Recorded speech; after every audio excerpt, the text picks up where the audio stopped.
Қайырлы күн достар, бүгін сіздермен өте жеңіл әрі дәмді салат жасаймыз. Ол үшін қиярымызды екіге бөліп, қиғаштап видеодағындай турап аламыз.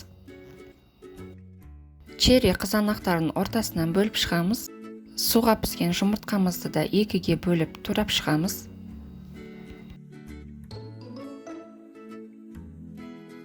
Алдын ала жуып құрғатып алған айсберг жапырақтарын ыдысымызға қолымызбен бөліп шығамыз. Оның үстінен туралған қиярымызды, черри қызанақтарын және жұмыртқамызды салып, тұздап, бұрыштаймыз дәміне қарай. Және майонез қосып, барлығын жақсылап араластырамыз.